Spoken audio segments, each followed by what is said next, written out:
Hello, everyone. Welcome to another amazing episode of the Leadership Talks podcast. Today, I have a very special guest that I'm super excited to connect directly from Montreal, Yves Pouliot. Welcome. Hello, Wilka. How are you? I'm well. I'm well. Oh my gosh, long time no see. Absolutely.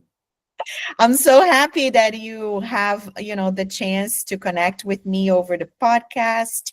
And please, I can't not even start because your introduction is fantastic, right? Like from OTAs to tour operator side to hotel operations. Please, introduce yourself with a brief version.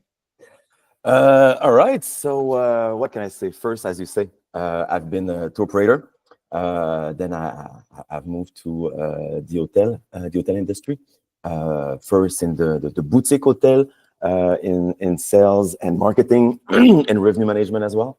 After that, I went to Marriott, where I continue my journey on the commercial side, but also as a GM. I was a GM for renovation, and was a GM for construction and opening, which is quite a ride. I admire a lot of the people that do that. I don't think I'll do it again. And then I joined booking for 7 years, where I started as an account manager. Then I was a CAM responsible for the chain in Canada. Then I was promoted at a North American level, and then global. So I had the chance to work with a chain like Best Western, like Four Seasons, on the global, on the world level, and also chain for the Americas like Accor, Hilton, and many more. And I will say a year or so ago, a bit more than a year ago, I joined Celina in a global director role for distribution, and then I was a VP for revenue management and distribution. It was quite a ride because it was a rescue mission. Huh? We all know the challenges that this chain had, so it was a unique opportunity that I appreciate a lot. And now I'm starting a new journey with Montreal Lab as a lead advisor for a growth acceleration program for startup, and also I'm doing consulting now to help hotel chains maximize and optimize their revenue, their top line.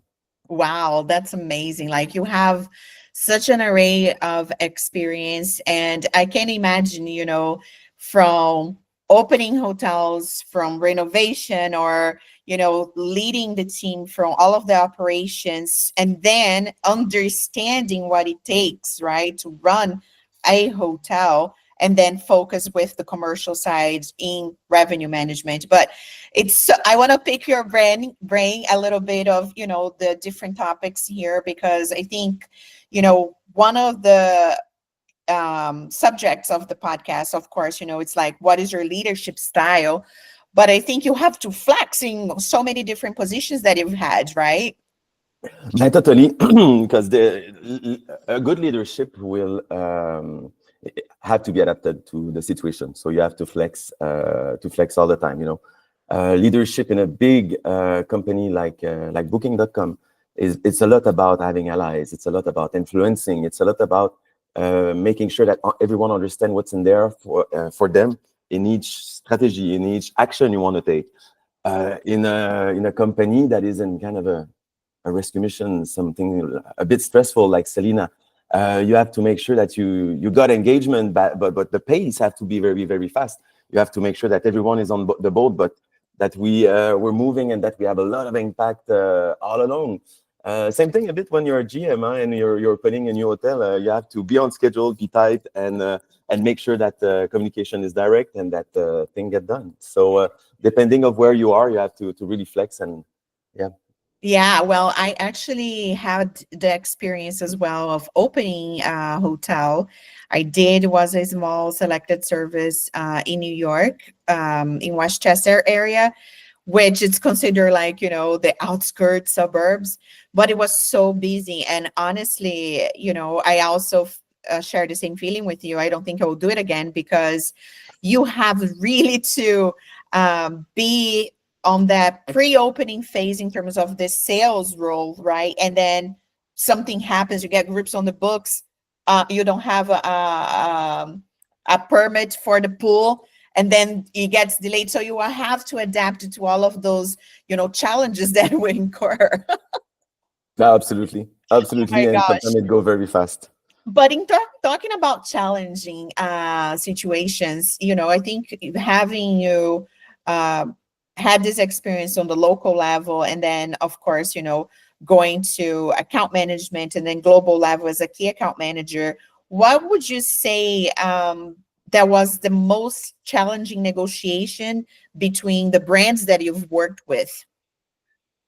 I can have two situation that I can think about in terms of challenging. I can say that I negotiate back in the days with Best Western their agreement with Booking.com to include payment by booking.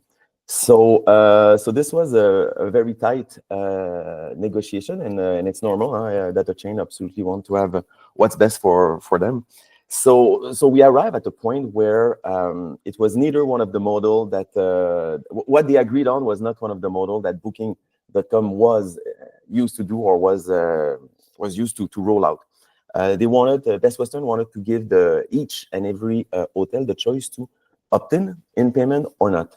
With the other chains, for example, Marriott, Hilton, all the other one, it was a complete rollout.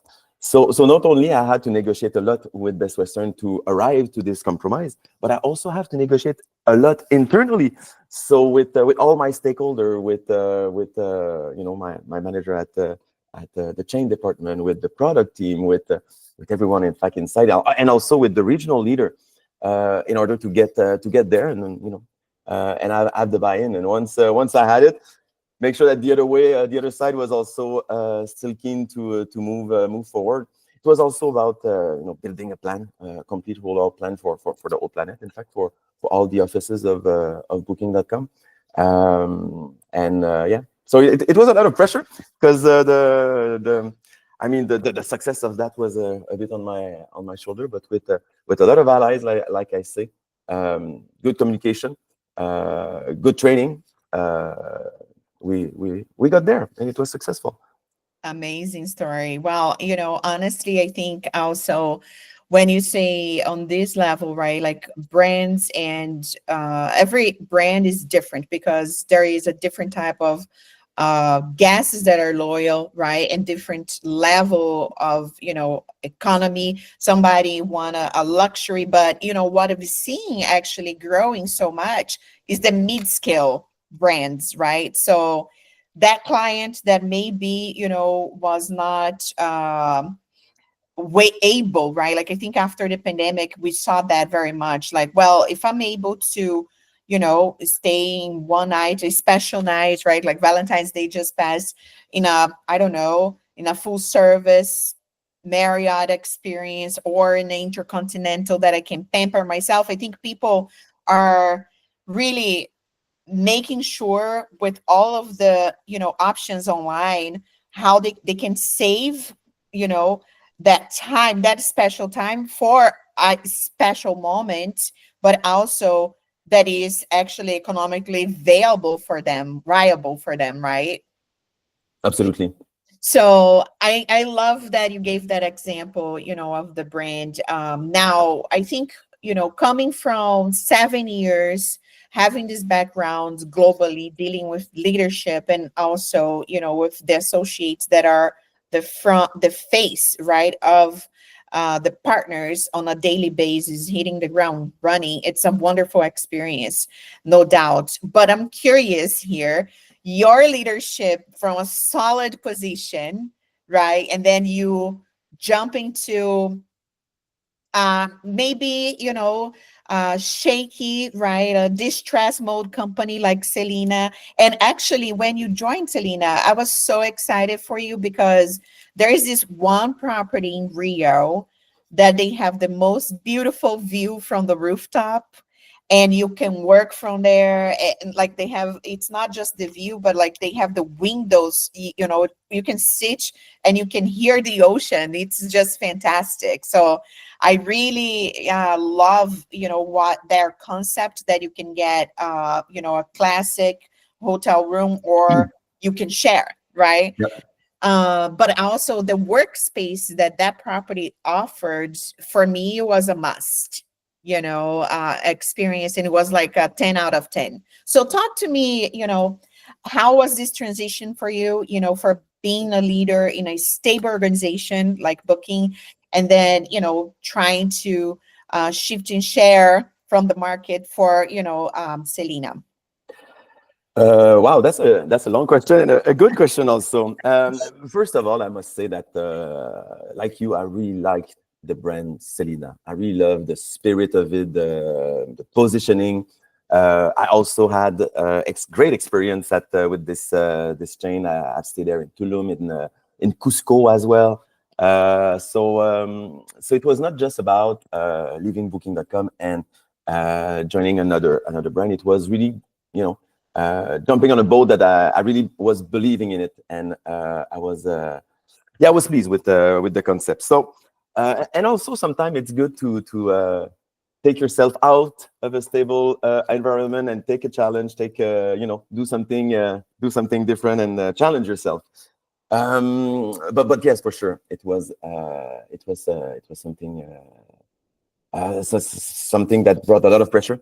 The stakes were, of course, high, and it went so fast. In a couple of months only, in 7 months after I was hired. I was hired with super good other people. Anne Learman. There was also May from Hong Kong that just joined the team. So we're kind of a small team to try to move the needle a bit. But in just 6 months, the company finally was not able to face his obligation.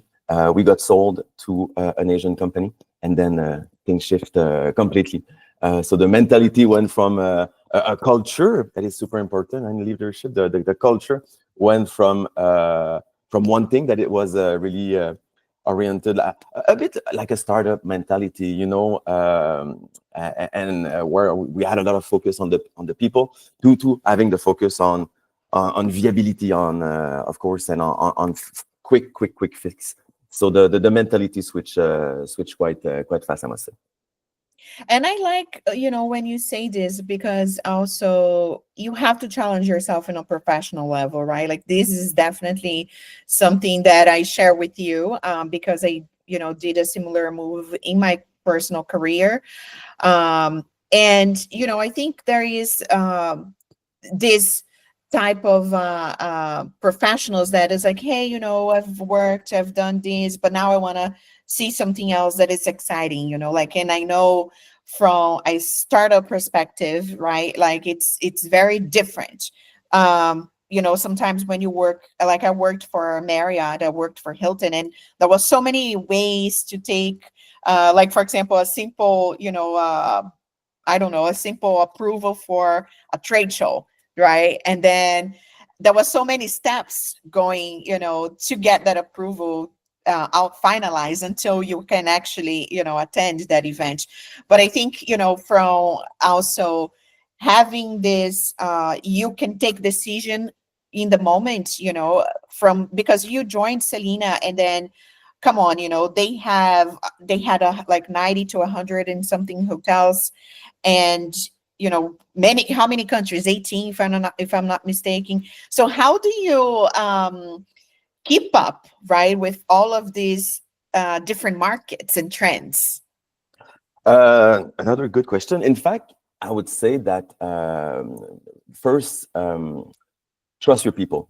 Make sure that your people have all the tools that they need to be specialist and expert in their own market. So if we talk about distribution, if we talk about revenue management, anything commercial, believe in your people and make sure they have the tools to be the best at what they do.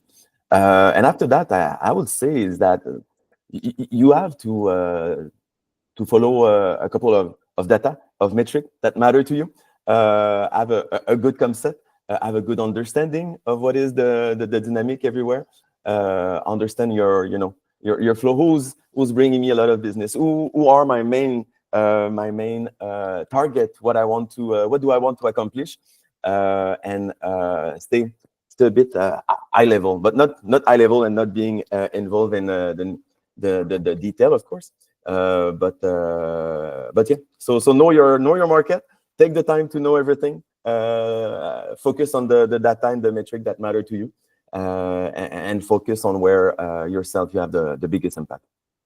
And that this is great, but also I wanted to add a little point. Maybe you can share some thoughts on that too. In revenue management, like I remember, back I think, yeah, 5 years ago already, that I was on property, and there was a lot of tools that we could use to track, the OTAs, and then what are the channels, like you said, who are my main clients and how could I get more, right? But like, you think with this technology evolving, right? Like the tools with AI, do you really think that is realistic that, and back in the day, I think people were like, yeah, we were like, you have to work the tool, right? Like you can't make sure they forecast, the same or like 100% next year. But how are you going to forecast that? Like for DC, if the pickup for 2025 was because of inauguration in January. So it's like, there's different information data that you have to input. But my question is, do you think this is being used, right? Like for very much from the revenue management side to the local level in the hotels, or what is your broadening view of that? I think that the technological environment goes super fast. We improve so fast. So many new technology are appearing, and I think it's useful, and it helps revenue manager to save so much time and focus where they have the most value, the most impact. So yes, it's evolving fast. Technology, like for example, Price Point, startup that we have here in Montreal, super good. The pricing model is working well, but no one will tell him what difference we should have between one room category and the other one. It will give you some point, but you need the human somewhere, and we need the people behind it to really take the maximum out of all of these tools, for the moment. But I think that it's going very, very fast. This ecosystem is evolving extremely fast, and I'm eager to see where we're going to be in a couple of years. Me too. I can't, I'm like eager, and I'm like cheering for all of my director of sales that are out there with, this AI tool on the RFPs. Because honestly, when it's RFP season, like you can basically do nothing but, focus on that, It because was crazy, huh? A couple of it years is ago, it was filling up always the same thing, day after day after day, same questions. This wasn't a moment of high added value, if I may say. exactly. Yeah. But I like the way you mentioned too now that you are working as a consultant. If you could expand, on what kind of consultant roles you are working on, or your partners. I believe you mentioned Montreal Lab and Growth. Yes, absolutely. Now I'm a lead advisor for Montreal Lab, which is a startup incubator. So it's all new company, many of them in tech, that are all around hospitality and tourism. So the goal of this program is really to help them grow, but outside of the province of Quebec. So in the rest of Canada, in the state, and everywhere around. So that's really the goal. So we officially have 5 startups in this specific program. I'm helping a couple of other as well. So yeah, we're talking about the business model. What is their client mapping? What is their offering? and made also facilitating connection between them and other key decision taker of the industry. So that's the portion with Montreal Lab. I have another portion where I work also with, for example, Alpha Site, Scandinavian Research, and GLG on some more global consulting mandate. And to conclude now, I'm also starting to help some hotel and small chains to on the commercial side. So we can talk about revenue management, distribution, uh, even sell and marketing. You know, for me, we are keen now to really put in silo a lot of the function of the top line of an hotel. You know, distribution is one thing, revenue management is another the one, marketing, sales, but somewhere everything is really also close together. So if you do something on the distribution side, it will necessarily directly affect your revenue management. You know, sometimes some hotel have don't have a good visibility on the various OTA. Sometimes the question is why? If their pricing parity isn't good, well, they won't have a good visibility on no OTA. And often, if their the parity is not good, is because their rate architecture isn't fixed, solid, and consistent. So if we fix the rate architecture part, we can also fix the visibility part. Sometimes it's go even up to finance. You know, do you have a good process with your VCC? Do you let some money on the table? So this is also another question, and it's crazy to see how much hotel don't charge completely their VCC and let money on the table. So Oh my yeah, gosh. No doubt, you giving me like flashbacks. yeah. But I like the Montreal Lab and Grow Facilitator program. But, in the last years, you're seeing a lot of, brands, buy one another or get integrated. But, there is a cost of developing new technology, right? So don't you think that is a little bit hard for a startup to make their place and succeed? I totally agree with you. It's pretty hard in the world of today to make your place, you know, be seen. But at the same time, I'm impressed with the people I'm meeting and the startup that I'm seeing at Montreal Lab. So much creativity, so much competency also and capacity, knowledge. So sometimes it's really about making sure that they are seen, they have a place to make their own place in the market. But absolutely, it's hard to battle against giants. I agree with you. Yeah.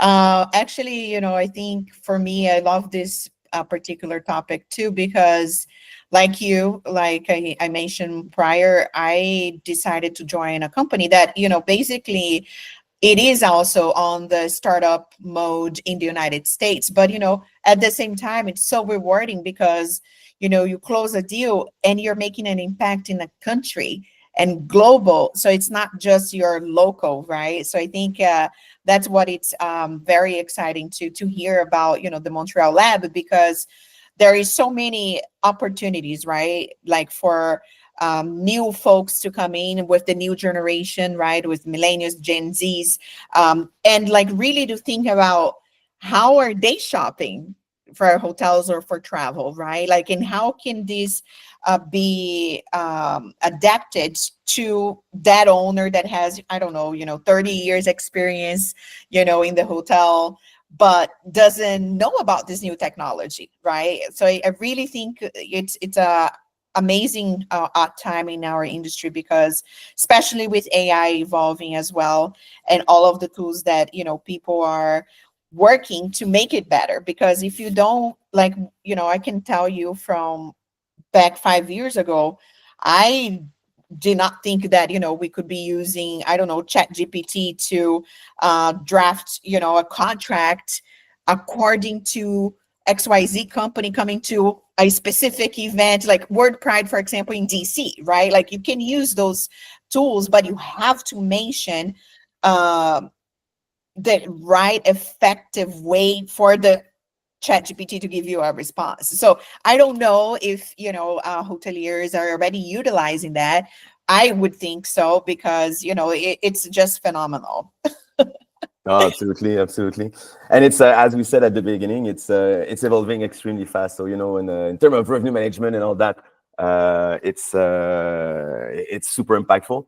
Um, but I think we still are on a learning curve. Huh? You just talk about having the contract completely done by ChatGPT. It's something that we all learn all together. I'm sure you also had some interesting experience maybe with chatbot sometime on the side Oh of a my. website. Instead, you're not able to call or to speak with someone anymore, and you have a chatbot that. Is it giving you the right experience? Is it giving you the good customer service that you would like to have? So there's a lot of good, but I think a lot of things that will evolve positively in the next year also on that. I love that you mentioned about the chatbot because again, back when I was on property, I had a startup, person in DC and he would go from hotel to hotel. His goal was, hey, let's make this app, right, to make sure when people walk into the hotel, they are able to book an experience, book a reservation in a restaurant, and be all integrated with the hotel front desk. So it is definitely a challenge, because it's not gonna do the job itself if it doesn't have the people, right? Like that human actually. If you request towels at 1 a.m., somebody checking to actually get that done, right? Definitely a lot to improve there. I must say. I remember I was impressed with one hotel actually, the Intercontinental Chicago, about maybe 7 years ago when all chat GPT, all of these bots were new. And I checked in the hotel and they were like, hi. And they had a name like Ashley. Hey, this is Ashley. Welcome. And then I'm like, oh my God, they know I'm here. I'm VIP. Yes, I want a reservation at the hotel restaurant. It was like a Michael Jordan steakhouse. And I was like, I felt so, happy because I was like, they know that I'm here, that they know that I'm in the industry. And, was the beginning of the chat box. But like that for me was such a cool experience. And I was able to get a reservation for the same day at that, steakhouse. So for me, it was a win-win that experience, and I hope, more hotels will dare that, to their day-to-day to help guests. But also I think, like you say, sometimes there is companies out there that they say, oh, I have a chat box, I'm a tech company. Guys, it doesn't work that way, right? It's further than that. You need to know your customer. You need it's one thing that I must give a kudos here to you, being on the board of MT Lab, because it's more for us in hospitality, right? It's more into the tech side of things that we can learn being on a startup company or a tech company that we have like no clue because we work in hospitality. So I think the industry as a whole is definitely evolving, and AI is just leaving that buzzword era and finally becoming a reality in the hospitality industry. Yeah. But I already talked a lot about this. I wanted to hear from you in terms of, right, like, because AI and, you have all of this experience background and you're doing consulting. What is the consulting you're really doing with this Scandinavian research? I'm curious about that. And like, because you said on a global level. But in fact, sometimes they have themselves some client, and they need some advice on different topic. We can talk about how to optimize your visibility on OTA. We can talk about a lot of different topics, but I cannot exactly so easily share the topic that we have discussed together. But I can tell you that one of the last project was around pricing actually. So yeah. Okay. Okay. Wonderful. And one more. thing that I always ask, because of course, right, like the podcast is one way of communication in the social media world.